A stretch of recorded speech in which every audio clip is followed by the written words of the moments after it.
السلام علیکم ناظرین، آپ سب کو اسمارٹ تھنکنگ میں خوش آمدید۔ امید ہے آپ سب خیریت سے ہوں گے۔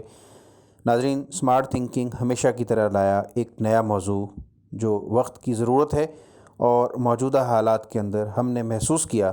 کہ اگر ہم اپنی نسل کو اس راہ پر نہیں چلائیں گے تو ممکن ہے آنے والے چند عرصے میں ان کے لیے نئی مشکلات کھڑی ہو جائیں۔ تو موضوع پر بات کرنے سے پہلے اگر آپ نے ابھی تک ہمارا چینل سبسکرائب نہیں کیا تو فوری طور پر سبسکرائب کر لیجئے، اور ساتھ بیل آئیکن کو بھی پریس کر دیجئے تاکہ ہماری ہر نئی آنے والی ویڈیو بر وقت آپ تک پہنچ سکے۔ ناظرین، جیسا کہ آپ کے علم میں ہے کہ 70 کی دہائی سے شرعی تعلیم کو فروغ ملا۔ اس کتابی علم حاصل کرنے والی نسل نے اپنی اور اپنے آباء کی حالت کا تجزیہ کرتے ہوئے دو نتائج اخذ کیے۔ پہلا نتیجہ تھا جدید طرز زندگی اور آسائش کے لیے تعلیم اولین ترجیح ہو، اور دوسرا اگر بچوں کو لاڑ پیار دیا جائے تو ان کی بہتر تربیت ہوگی۔ اب یہ نسل بچوں کی تربیت کی نزاکتوں سے تو آگاہ نہیں تھی، اور بچوں کی نفسیات سے بھی یکسر لا علم تھی، جس کی بنا پر بہت سارے ایسی کمیاں، کوتاہیاں اور کجیاں اس نسل کی تعمیر کے اندر، اس موجودہ نسل کی جو ہے وہ کردار سازی کے اندر اور ان کی شخصیت سازی کے اندر باقی رہ گئیں۔ اس نسل نے اپنے بے جا احساس محرومی کی روشنی میں اپنے تمام توجہ بچوں کے لاڈ پیار اور ان کی بے جا خواہشات پوری کرنے میں لگا دی۔ قوانین قدرت کے مطابق نتیجہ حاصل کرنے کے لیے اسباب کے ساتھ وقت بھی درکار ہوتا ہے۔ انسان کچھ پانے یا حاصل کرنے کا خواب دیکھتا ہے، اس کے لیے اسباب جوڑنے کی کوشش کرتا ہے، اس میں بھی وقت لگتا ہے، اور اس کے ساتھ ساتھ کوشش بھی اتنی ہی کرنی پڑتی ہے۔ یہی انتظار اور کوشش اور صبر جینے کی امنگ بھی بڑھاتی ہے، اور جب نتیجہ ملتا ہے تو ایک خوشی اور مسرت کا احساس ہوتا ہے۔ اور جب اس ساری کی ساری ایکسرسائز کے بعد انسان کسی چیز کو پا لیتا ہے تو اس کے بعد انسان کے سامنے اس شے کی قدر بھی ہوتی ہے، اور ایک مستقل رہنے والی خوشی بھی ہوتی ہے۔ لیکن بدقسمتی سے کمرشلزم نے چیزوں کے حصول کے لیے وقت کی شرط کو ختم کر دیا۔ بس پیسہ ہو تو جب چاہو، جہاں چاہو، جیسا چاہو، جو چاہو لے لو۔ ہماری نسل نے اولاد کو لاڈ پیار دینے کی کوشش میں انتظار، محنت اور کوشش کے تجربے سے یکسر محروم کر دیا، اور اس کا اثر یہ ہوا کہ ہماری جو موجودہ نسل ہے وہ غیر مطمئن ہے۔ وہ اس کے چہرے کے اوپر ایک عجیب سی اداسی ہے، ایک عجیب سی کیفیت ہے، اس کے خیالات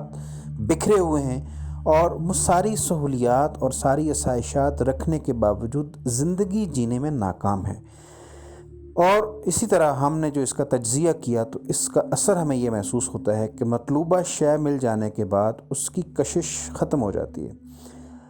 دوسرے نمبر پر نتیجہ ملنے میں تاخیر سے اضطراب اور بے چینی بڑھ جاتی ہے، کیونکہ ان سے پیار کا اظہار چیزیں دلا کر کیا گیا، اس لیے چیزیں ملنے میں تاخیر کی وجہ سے بچوں نے سوچا کہ ان کے والدین ان سے پیار نہیں کرتے، اور ان کا احساس محرومی بے جا پروان چڑھنا شروع ہو گیا۔ معاشرے میں پھیلی حد سے زیادہ نمود و نمائش نے مسابقت اور حسد کے جذبات پیدا کر دیے۔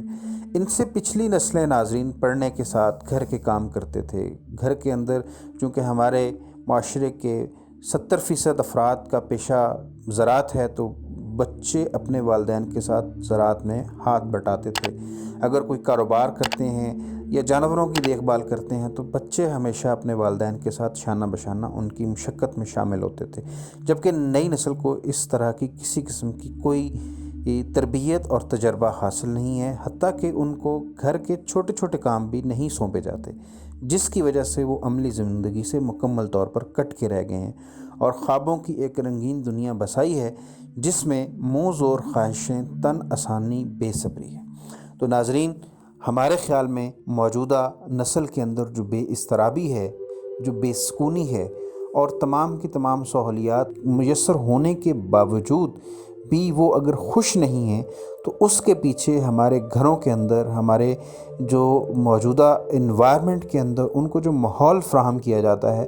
اس ماحول کے اندر ان کی زندگی میں آنے والے تمام چیلنجز سے نمٹنے کے لیے ان کو تیار نہیں کیا جاتا۔ چھوٹے چھوٹے معاملات کے اندر، چھوٹی چھوٹی چیزوں کے اندر چھوٹے چھوٹے جو فیصلے کرنے کی صلاحیت ہوتی ہے، یہ جب ایک بچہ دکان پہ کچھ خریدنے جاتا ہے تو اس کو انتخاب اور فیصلے کی قوت ملتی ہے، لیکن بدقسمتی سے ہم اس سے دور جا رہے ہیں، اور جس کے نتیجے کے طور پر ابھی جو نسل ہے وہ بہت ساری اس طرح کی جو کمیاں ہیں ان کا شکار ہے۔ تو میری آپ سب سے یہ گزارش ہے کہ آپ اپنے گھروں کے اندر اپنے بچوں کو اپنے تمام کاموں کے اندر شریک کیجئے، اور اس کا مقصد یہ نہیں ہے کہ آپ بچوں سے کام کروائیں، بلکہ اس کا مقصد یہ ہے کہ بچہ جب مستقبل کے اندر آپ کے لیول پہ، آپ کے سٹیج پر پہنچے، تو اس کو پتہ ہو کہ اس نے گھر سے، اپنے بڑے بھائیوں سے، اپنی بہنوں سے، اپنے والدین سے، اپنے عزیز اور اقارب سے، اپنے رشتہ داروں سے ان کو کیا کرتے دیکھا تھا وہ سیکھے، اور اپنی عملی زندگی کے اندر ان کو عملی جامہ پہنائے، اور جو مسائل اور مصائب اس نے آگے جا کے فیس کرنے ہیں وہ عملی طور پر آپ ان کو ان کی چھوٹی عمر کے اندر اس میں سے گزار دیں۔ تو یقینی طور پر اگر ہم ان جو ہے وہ باتوں پر عمل کو یقینی بنائیں تو انشاءاللہ اللہ رب العزت ہماری آنے والی نسل کے مستقبل کو نہ صرف محفوظ بنائے گا، بلکہ امید یہ کی جاتی ہے کہ وہ ایک بہت پرسکون اور کامیاب زندگی گزارنے کے لیے بھی مددگار ثابت ہوگا۔ اسی کے ساتھ آج اتنا ہی، دوبارہ کسی نئے موضوع کے ساتھ دوبارہ جلد ملاقات ہوگی۔ اپنا خیال رکھیے گا، اور اگر آپ نے ابھی تک ہمارا چینل سبسکرائب نہیں کیا تو اس کو سبسکرائب کیجئے، اور ساتھ بیل آئیکن کو بھی پریس کر دیجئے۔ اور ہاں، اگر آپ کو ہمارے خیالات میں یا ہماری کسی بات سے کوئی اختلاف ہو، یا آپ مزید اس کے اندر کوئی اضافہ کرنا چاہتے ہوں، تو آپ کمنٹ باکس کے اندر ضرور اپنی رائے سے ہمیں آگاہ کیجیے گا، تاکہ ادارہ آپ کے آراء کی روشنی میں بہتر انفارمیشن کے ساتھ ساتھ بہتر زندگی گزارنے کے لیے راہ متعین کرنے میں آپ کی مدد کر سکے۔ والسلام۔